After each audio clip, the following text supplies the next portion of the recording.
या सगळ्या स्थानिक स्वराज्य संस्थांच्या निवडणुका आणि महापालिकांच्या निवडणुका या पार्श्वभूमीवर भाजपात प्रचंड इनकमिंग सुरू आहे. जो येईल त्याला पक्षप्रवेश.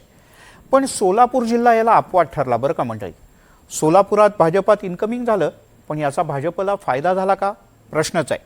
कारण मोहिते पाटील आणि स्थानिक आघाड्यांनी भाजपचा महाराष्ट्रात सगळीकडे उधळलेला जो वारू होता ना, त्याला फक्त 4 वर रोखलं. काय नेमकी याची कारणं आहेत जाणून घेऊया.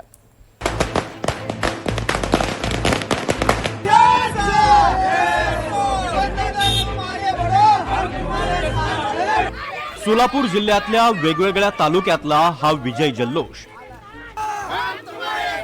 मात्र भाजपचा विजय जल्लोष काहीसा कमी भासतोय. कारण 12 पैकी फक्त 4 ठिकाणीच भाजपचा नगराध्यक्ष विजय झालाय.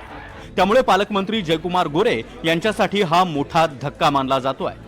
नगर परिषद निवडणुकीवेळी जयकुमार गोरे यांनी भाजपात जोरदार इनकमिंग घडवून आणलं होतं, पण त्याचा परिणाम निकालात मात्र दिसून आला नाही. सोलापुरात नेमकं काय चित्र आहे ते आधी पाहूया. अक्कलकोटमध्ये भाजप, मैंदर्गीत भाजप, बार्शीमध्ये देखील भाजप, अनगरमध्ये भाजप, दुधनीमध्ये शिंदेंची शिवसेना, मोहळमध्ये शिंदेंची शिवसेना, सांगोल्यात शिंदेंची शिवसेना, कुर्डुवाडीमध्ये ठाकरेंची शिवसेना, अकलूजमध्ये शरद पवारांची राष्ट्रवादी, पंढरपुरात तीर्थक्षेत्र आघाडी, मंगळवेढ्यात स्थानिक आघाडी, तर करमाळ्यात शहर विकास आघाडीचा नगराध्यक्ष बसलाय. वरचं हे चित्र पाहिलं तर भाजप 4, शिंदेंच्या शिवसेनेला 3, शरद पवारांच्या राष्ट्रवादीला 1, ठाकरेंच्या शिवसेनेला एका जागेवर तर स्थानिक आघाड्यांना 3 ठिकाणी यश मिळालंय. पंढरपूर आणि मंगळवेढ्यात आमदार समाधान आवताडे यांच्या नेतृत्वात लढणाऱ्या भाजपला पंढरपूर आणि मंगळवेढा अशा दोन्ही ठिकाणी पराभव पत्करावा लागलाय. पंढरपुरात दिवंगत माजी आमदार भारत भालके यांच्या सून प्रणिता भालके विजय झाल्या. या विजयानंतर भारत भालकेंच्या नातवानं आजोबाप्रमाणेच दंड थोपटत जल्लोष साजरा केलाय.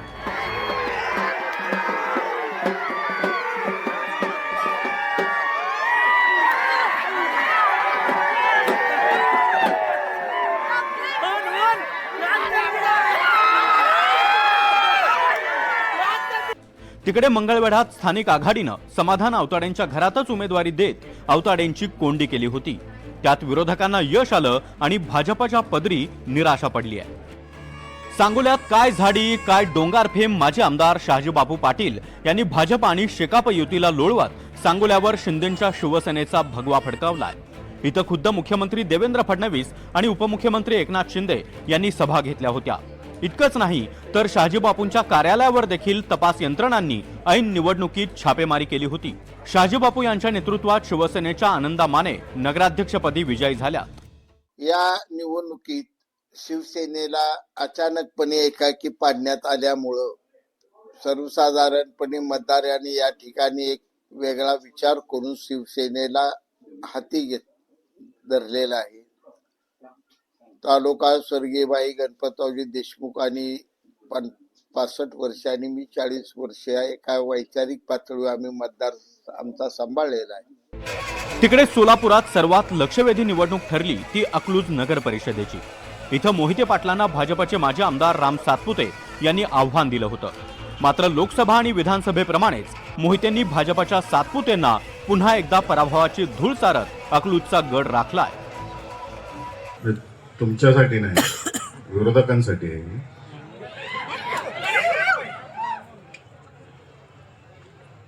धुरंधर पिक्चर बघितलाच असेल.